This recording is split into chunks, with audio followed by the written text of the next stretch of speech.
wabarakatuh.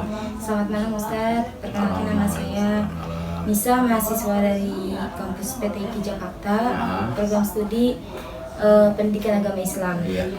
Saya di sini lagi bersama Ustadz Usman Abdullah SAG. Pada kesempatan ini saya bermaksud melakukan wawancara Ustadz terkait kajian tafsir Al-Quran yang hari ini kita akan membahas.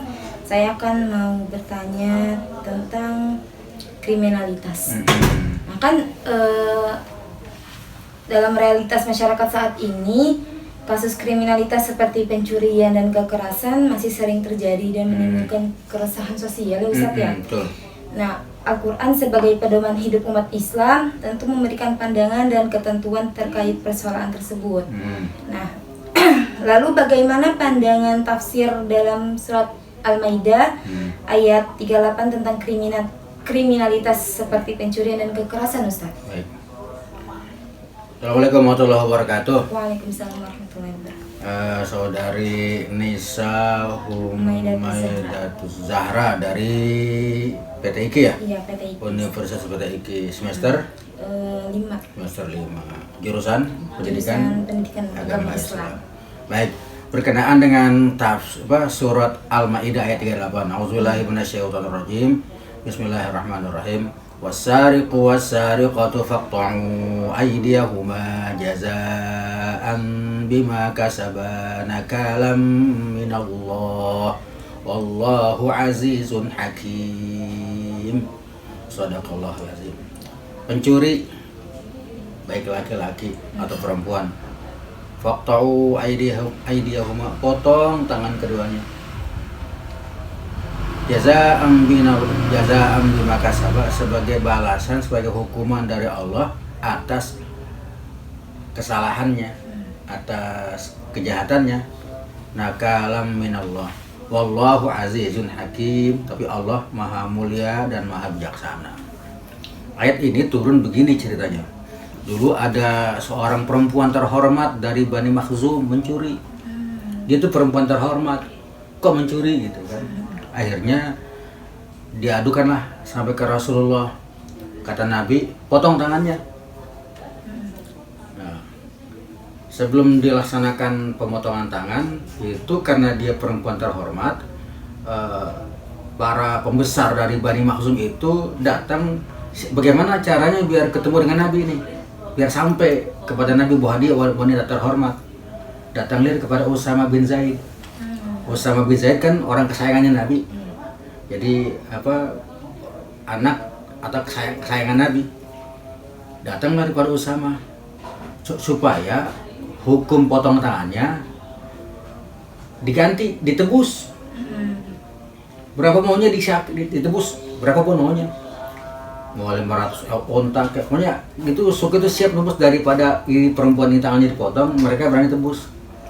Akhirnya datanglah kepada Usama bin Zaid. Usama bin Zaid lapor kepada Nabi, ngadu, bla bla bla bla bla. Apa yang terjadi? Malah dimarahin Usama. Apakah kamu ingin merubah keputusan yang Allah sudah tetapkan? Gitu. Ya, maka ayat ini berkunjung dengan peristiwa itu. Nah, itu peristiwa yang melatar belakangi atau peristiwa yang membuat terhadap peristiwa ayat itu. Wasariqu wassariqatu faqta'u aydiyahuma nakala minallah. Aydiyahuma jazaa'an bima kasaba nakala minallah wallahu azizun hakim. Tuh. Nah, sekarang kenyataannya memang kriminalitas, pencurian itu dari jauh udah ada. Pencurian dari udah ada. Nah, hanya saja dulu kalau yang mencuri orang kaya, ya udah dibiarin aja, nggak dilaksanakan hukuman. Kalau mencuri orang miskin, dipotong. Itu kenapa tuh, Ustaz? Ya itu dulu begitu. Oh, dulu begitu gitu.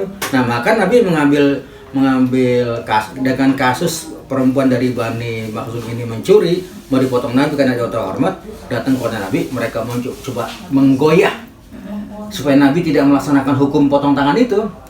Gitu. Akhirnya Nabi marahin itu sama bin Zaid gini, fa inna ma ahlakal ladzina min qablikum annahum kanu idza saraqa fihim asy-syarif tarakuhu wa idza saraqa fihim ad-dha'if aqamu alaihi al-hadda wa inni wallazi nafsi biyadihi law anna Fatimah binta Muhammadin saraqat laqata'tu yadaha summa amara bitilkal mar'ah allati saraqat faquti'at yaduha. Hadis riwayat Bukhari dan Muslim dari Aisyah radhiyallahu anha. Jadi kata Nabi, orang-orang sebelum kamu itu celaka. Orang-orang sebelum kita celaka. Kenapa?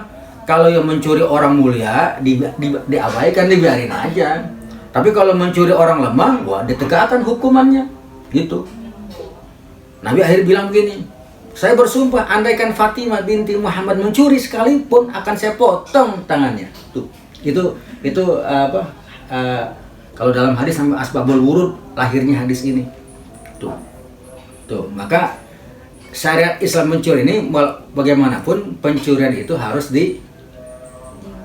dihukum, diberikan hak siapapun dia.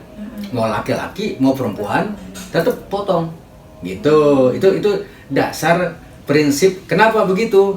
Supaya satu yang mencuri jerah.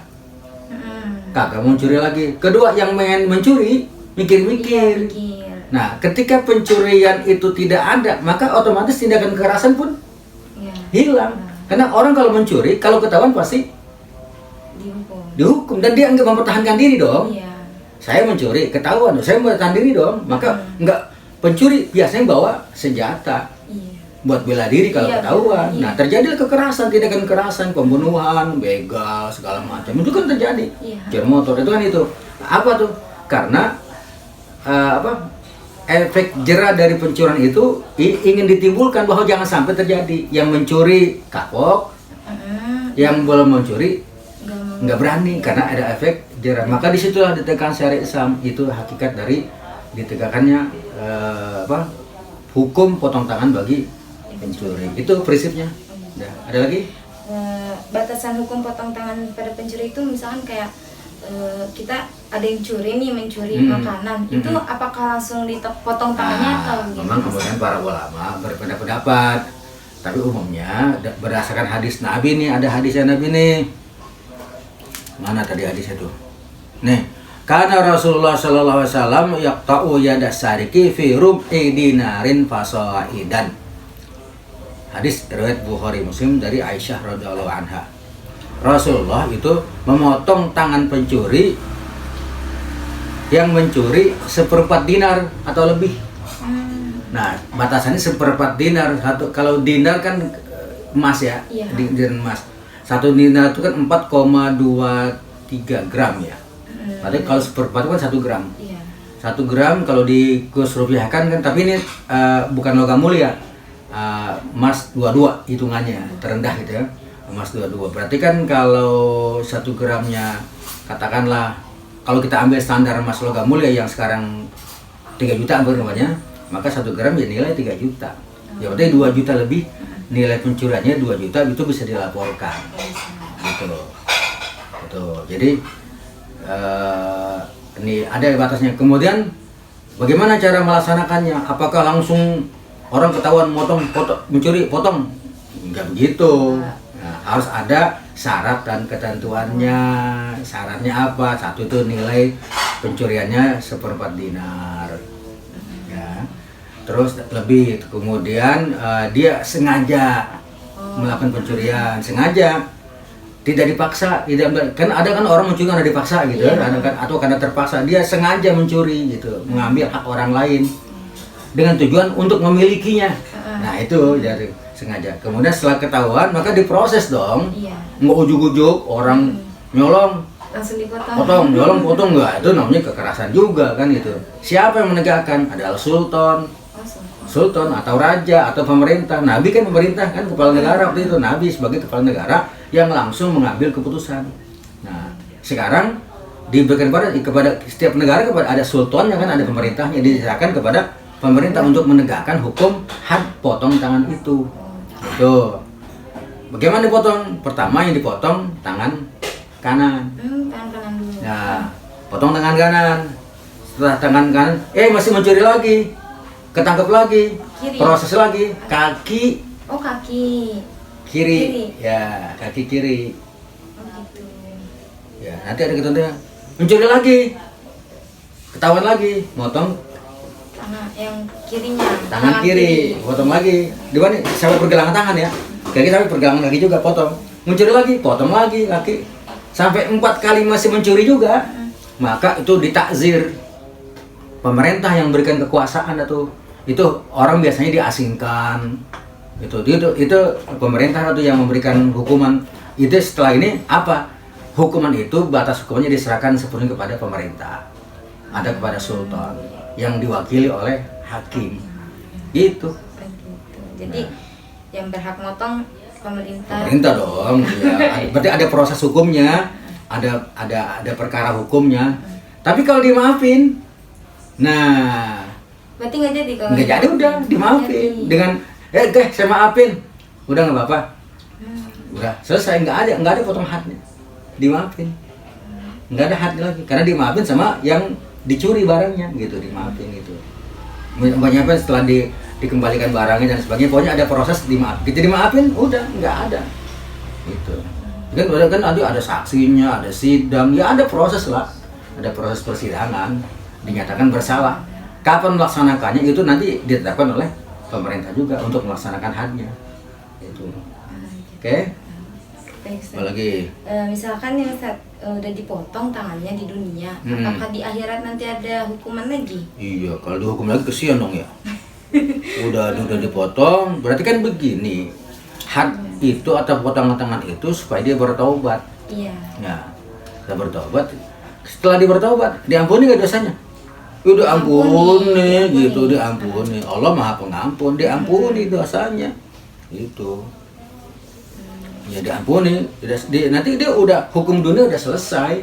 Oh, jadi Di akhirat udah tinggal melenggang kangkung kalau dia taubat gitu.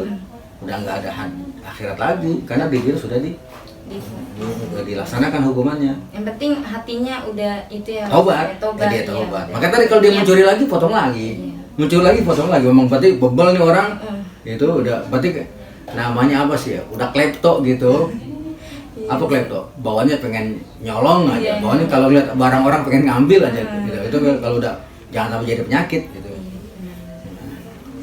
Apalagi ya? Mungkin itu aja sih. Ustaz. Udah. Udah Alhamdulillah terjawab rabbil semua. alamin. Mudah-mudahan ya saya bukan ahli tafsir ya, kalau salah tolong dibenerin gitu. Iya, Kalau saya ada yang salah-salah, nanti mungkin ada pendapat ulama atau ustadz lain yang lebih mumpuni, maka ya lebih bagus.